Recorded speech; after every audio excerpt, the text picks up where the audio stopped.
DirecTV, one of my district's largest satellite providers, has threatened to remove Newsmax from its lineup. Why? Why, may I ask?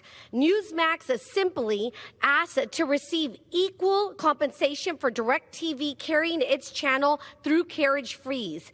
Though Newsmax has higher ratings than many other more liberal stations offered on DirecTV, the satellite provider owned by AT&T will not negotiate in good faith with Newsmax. That is Republican Texas Congresswoman Monica de la Cruz speaking on the House floor, calling on DirecTV to bring back Newsmax. DirecTV dropped our network from 13 million homes despite Newsmax being rated America's fourth highest cable news channel. The same person you saw there, Texas Congresswoman Monica de la Cruz, is here now from the Capitol. Good morning to you. Thanks so much for coming on. Talk to me about that, if you can, and your passion behind making that speech on the House floor. Why?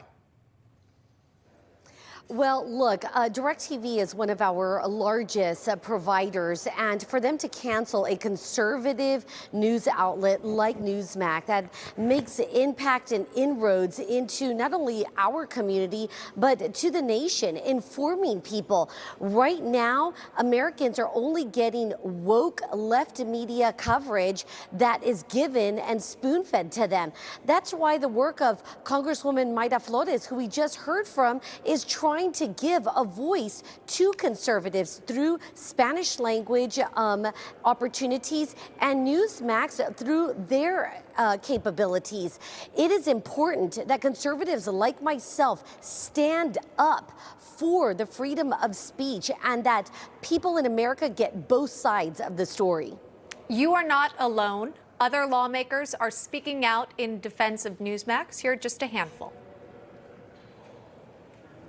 The threat of conservatives losing independent media outlet is and should DirecTV not agree to a new carriage agreement with Newsmax. This appears to be another victory in the woke left's efforts to cancel conservatives and limit free speech. And that was just a little bit more of your conversation there. But we've shared tweets with other lawmakers who've spoken out against the decision to cancel Newsmax. What have you heard from your colleagues on the, quite frankly, Republican side of the aisle? Or have there been any bipartisan support to just provide viewers with news coverage that spans the political spectrum?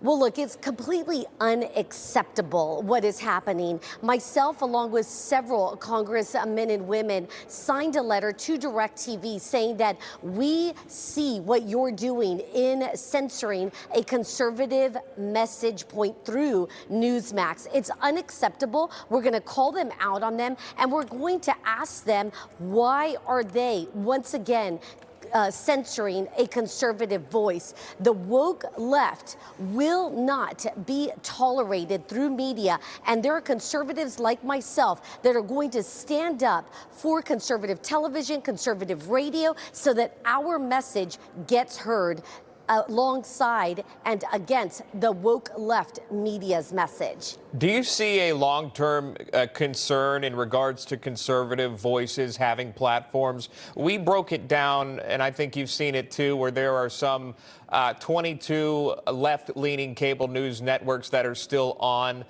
For conservative-leaning, right-leaning networks, it's now down to 2, and then if you had DirecTV, it's now down to 1. Is there concern that, you know, months from now, years from now, it may be even less than that?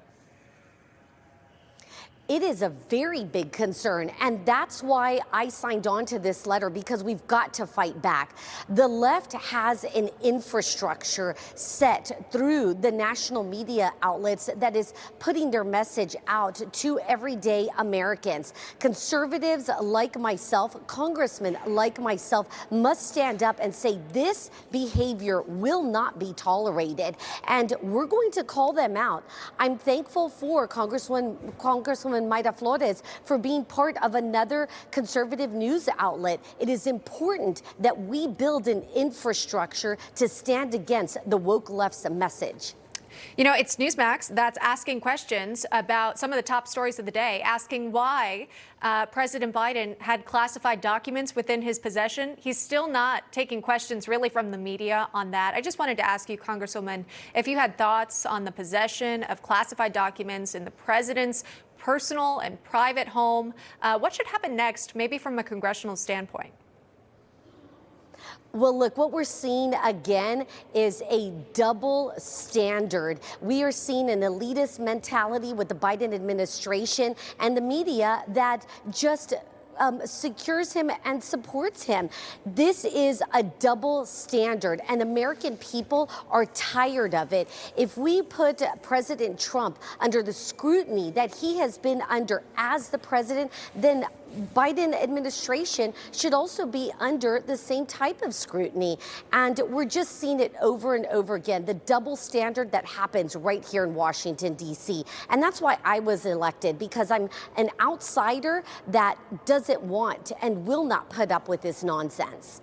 Yeah, many Congress members like yourself stepping out about this, and viewers at home can too. There's a number on your screen.